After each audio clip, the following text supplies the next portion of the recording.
Welcome to Reread. We're on the Marvel Star Wars comic book series, issues 101 to 103. Let's do this. First off, for some reason, Bay is still around. Now, I know he betrayed the Alliance, but he also betrayed the Nagai, and they don't really explain why he's still hanging around and not answering questions in a rebellion prison. Don't really know why. And then Han is shocked when he sees Boba Fett. No, it's Finn Shiza. Finn Shiza has been around for the past couple of issues too. He was in issue 100 and a few leading up before that. In fact, Luke is not, he's kind of hating on Finn Shiza because Finn has his arm around Leia when he's talking to her. And Han's kind of jealous of her. He's not jealous of the Zeltrons that follow her around. He knows they're probably gay. But for Finn Shiza, he didn't like him. But I guess when Finn Shiza puts on his helmet, it scares Han. He thinks it's Boba Fett. He's like, relax, Solo, it's just me, Finn Shiza. You're like, yeah, Han, you should know that by now. You've seen him several times around camp. And he's been carrying his helmet a lot of the times. So it's just very confusing. And of course they say, Boba Fett's dead. Remember, he died back in the Sarlacc pit. That's what we think. But thankfully, according to the Bounty Hunter Wars, Boba Fett has basically just kept that secret from the Rebel Alliance and no one else. Everyone else knows that Boba Fett is alive and well. Anyway, Han gets into an argument with the princess. Something happens to his hyperdrive. He ends up on this weird planet that looks like ancient, medieval times, but they have blasters. And, of course, he has to save the day from the marauders and help the king and the princess. And the princess at first is in love with Han, but then decides to flip sides and go back to her true love, who was on the planet, after Han acts like a beast, and Han does it on purpose just to get her off of him. And it feels like, this is what I say, a lot of sci-fi copied old Star Trek episodes. It feels like an old Star Trek episode, really. Anyway, issue 102, Luke and Lando go on the planet Escalon, where they discover that Cairo is alive. The Nagai are invading the planet, and Cairo's been killing them.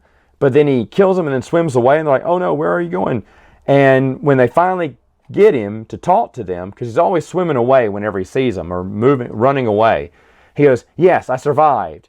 And they're like, why didn't you tell us? He went, well, I wanted to help the Rebel Alliance, but then I found out about the Nagai invasion, and they were invading my planet, and I must protect my planet. Okay, then why'd you leave to the Rebel Alliance in the first place? I don't know, it doesn't really make sense. And he's like, Luke, you can't tell Dani I'm here. I love her, but she can't know. I must focus on protecting my planet. Well, if you love her, wouldn't you want Dani to come to the planet? Dani would move there. Dani would live underwater. In fact, they never resolve this.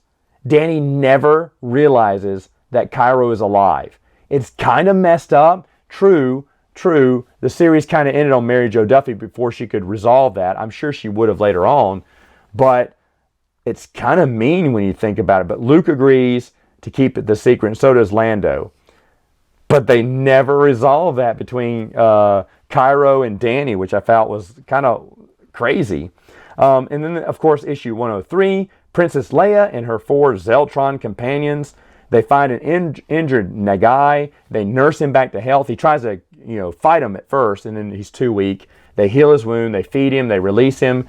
He kind of has a peace treaty with them. His name is, at the end, he can't talk their language, by the way, so they can't communicate with him. But at the end, he has respect and maybe a little love for Leia. And he goes, Tai. His name is Tai, and her name is Leia. He is Leia. And so they talk a little bit. Then they leave the planet, and they leave him to have the Nagai pick him up. Remember, the Nagai is to the enemy. Well, he goes to Commander Knife, and even though it's not translated, he speaks perfect English now. He goes, Commander Knife. He said, I was captured. He said, I was captured by leaders of the Rebel Alliance, like Princess Leia. But you know what? She didn't kill me or torture me. She healed me and brought me back to, brought me back to my healthy state. He went, so, she showed mercy. And then Knife throws a knife at him and kills him and calls him he's weak. Of course, Knife doesn't want getting out that these people, are merciful and are nice and are kind. He still wants an enemy. It's actually a pretty good issue. There I go again. I call them episodes because I think they're so good. But these are pretty good stories here.